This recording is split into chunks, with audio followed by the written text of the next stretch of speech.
issues in hardware and software co-design. So in that fundamental issues, we have seen three subtopics like model selection, architecture selection, and language selection. Okay. So in today's class, we'll see in detail the computational models in embedded design. Okay.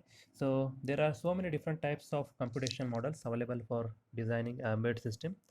Few of the very major include data flow graph, DFG model, state machine model, concurrent process model, sequential program model, object oriented model, etc. are the commonly used computational models in an embedded system design. So we'll see the first one, that is data flow graph, or in short DFG model. Okay. So the data flow graph DFG model translates the data processing requirements into data flow graph. The data flow graph DFG in short model is a data driven model in which the program execution is determined by data. This model emphasizes on data and operations on the data, which transforms the input data to the output data. Indeed, data flow graph DFG is a visual model in which the operation on the data, that is process, is represented using a block circle. Okay, let me show you. It is shown as a block circle, and data flow is represented using arrows. You can see there are two arrows, A and B. Okay, and we have a process in terms of a circle.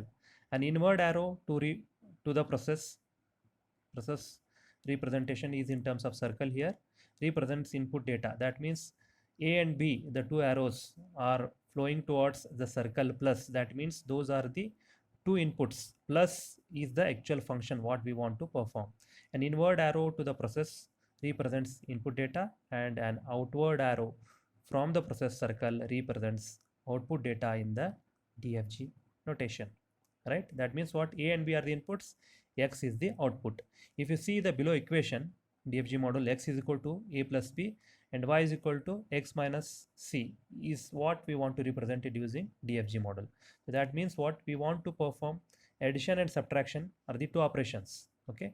Now to do the first operation, that is X is equal to A plus B, what we have done, you can see here A and B are acting as the inputs towards the process or the operation plus, and we are getting output in terms as X, representation of arrow going out of the process. Okay, similarly we have two inputs to the process data flow node, that is circle. X is one input, right, and C is one more input. The operation performed is minus, so Y is equal to X minus C. Okay, so embedded application which are computational intensive and data driven are modeled using DFG model. DSP applications are typical examples for it. Now if you have a look at a implementation, whatever we have seen is the implementation example only, right? In a DFG model, a data path is the data flow path from input to output. A DFG model is said to be acyclic or ADFG if it doesn't contain multiple values for the input variable and multiple output values for a given set of inputs. Feedback input, that is output, is fed back to the input. Events, etc. are examples for non-cyclic inputs. A DFG model translates the program as a single sequential process execution. Okay, so this is with respect to DFG. Very easy to understand. Only we have to represent the input as the inwards arrow, process or a function as a circle, and output will be represented as an arrow going out of the process, that is from the circle. Next we'll see next version of data flow graph along with the control, that is called as CDFG, control data flow graph. So just now we have seen DFG model is a data driven model in which execution is controlled by data and it doesn't involve any control operation or conditions. The control DFG, or in short CDFG model, is used for modeling applications involving conditional program execution. CDFG models contain both data operations and control operations. The CDFG uses data flow graphs as element and conditional constructs as decision makers. CDFG contains both data flow nodes and decision nodes, whereas DFG contains only data flow nodes. Let us have a look at the implementation of a CDFG for the following example. Here I have given the CDFG model here is, in the previous also we were having x plus b and y equal to x minus c, but the same example what we'll do now, we will take a condition that if flag equal to 1 we have to do the addition, if flag equal to 0 then we have to do the subtraction. That's what we are trying to do here. The control node is represented by the diamond block. Okay, please, I have a small mistake is there. It has to be x is equal to a plus b, y is equal to a minus b. It's not x minus c. Please make that correction.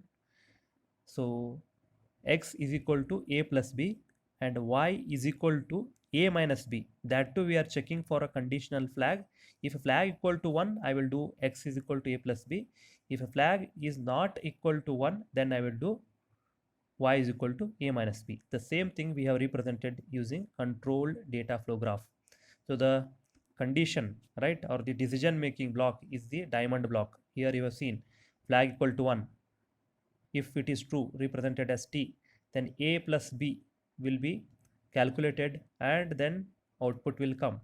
If that is not true, if it is false, left side you can see from the diamond, right? If it is false, then we'll do a minus b and we'll take the graph. So if you compare it to the DFG, that is this previous graph, only decision making block, that is diamond, is missing here in DFG, whereas in CDFG we have a diamond which is decision making block. That's what is called as control data flow graph. Next we'll see a state machine model, right? The state machine model is used for modeling reactive or event driven embedded systems whose processing behavior are represented on state transitions. Embedded systems used in the control and industrial applications are typical examples for event driven systems. The state machine model describes the system behavior with states, events, actions, transitions, etc. State is a representation of current situation. An event in an input to the state. The event acts as stimuli for state transition. Transition is the movement from one state to another. Action is an activity to be performed by the state machine. Okay, now we'll see a simple example here. The FSM, also called as FSM, finite state machine model, is one in which the number of states are finite. That's why it is called as finite. In other words, the system is described using a finite number of possible states. As an example, let us consider the design of an embedded system for driver or passenger seat belt warning system in automotive using FSM. Okay, that's what I have shown here in this FSM. So there are three, as I told, it is a finite state. Only three states we are going to consider here: alarm off, waiting, and alarm on. Right? The system requirements are captured as below. When the vehicle ignition is turned on, please refer to the figure, turned on, and the seat belt is not fastened, within 10 seconds of ignition on, the system generates an alarm signal for 5 seconds. They have given the conditions how to generate the FSM now. The alarm is turned off when the alarm time, that is 5 seconds, expires, or if the driver or the passenger fastens the belt, or if the ignition switch is turned off, whichever happens first. Here the states are alarm off, waiting, alarm on. Three states are there: alarm off, waiting, alarm on. And the events are ignition key on. You can see on the arrow marks in between the states. Ignition key on is the event. Ignition key off is also event. Timer expire, alarm time expire, and seat belt on. These all are examples for event. Now using the FSM, the system requirements can be modeled as this shown in this figure. You can just go through that figure now. Ignition key on, right? Event triggers 10-second timer and transitions the state to waiting, right? Alarm is in the off state once the driver puts the ignition key on, right?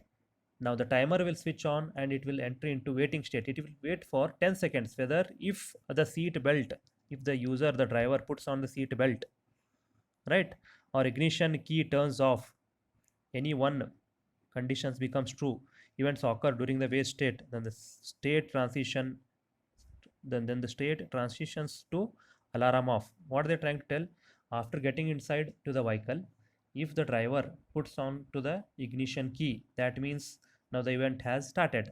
Now it will switch from alarm off seat belt alarm. This is, we are talking about seat belt alarm. Seat belt alarm off state to waiting state. How much time it will wait? 10 seconds. Within that 10 seconds, either ignition has to be turned off or the seat belt has to be fastened by the driver.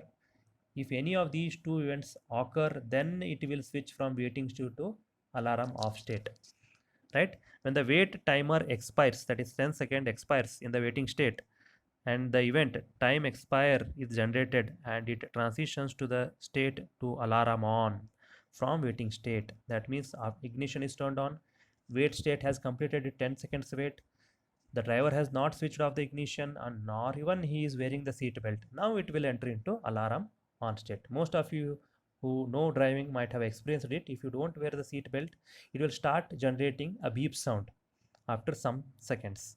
Once you wear it, then it will stop. That's what we are trying to design here as a FSM.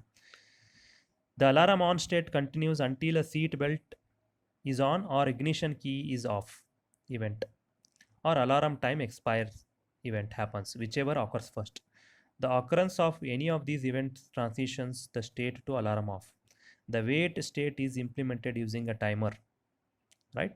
The timer also has certain set of states and events for state transitions. Now, if you can understand this, so what are the three states? There are three states: alarm off, waiting, alarm on. Driver will come inside, open the door, he will sit, close the door. Now ignition key is put on, right? Now timer will start. Now state transition has to happen because event has occurred. Ignition key is an event. Ignition key on is an event. So the state transition will happen from alarm off to waiting state. How much time will it wait? It depends upon the designer. It can be 10 seconds, 20 seconds, whatever you fix, up to that time it will wait. Right now in this case we have considered it as 10 seconds. After the ignition key is on, the system has to wait for 10 seconds.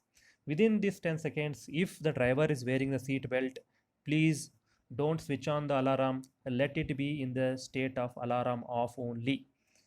If after the expire of 10 seconds of time also still the ignition key is on and driver is not wearing the seat belt, now the state has to switch from waiting state to alarm on because timer expire event has occurred.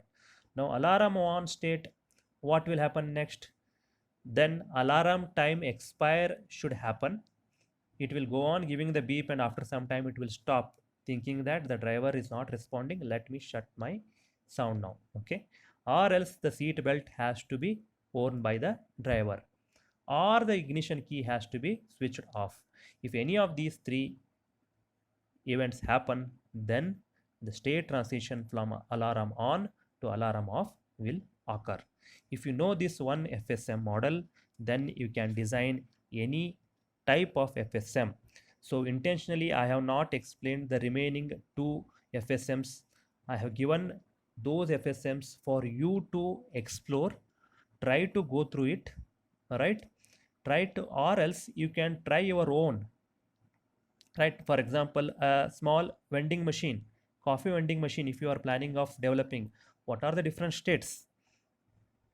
FSM, can you design FSM for automated tea or coffee vending machine? What are the different states will come? Can you think? Please think over it, right? Or else FSM model for a coin operated telephone system, or FSM for, you can think about the gate closing system which is present in the metro stations. If you put the coin, then only the gate will open for only for few seconds. Can you think about the states? What are the different possible states? How the state transitions will occur? Can you think about the events which are required for the state transitions? Please think and try to draw the state transition diagram and keep that thing as the assignment part. Now whatever assignments me and madam are giving, please write all those in A4 sheets, because at the end this time we don't want the books, assignment books. Will staple all your sheets to your IA books only, right? So I will stop the video here and I will continue with the next part in the next video. Thank you.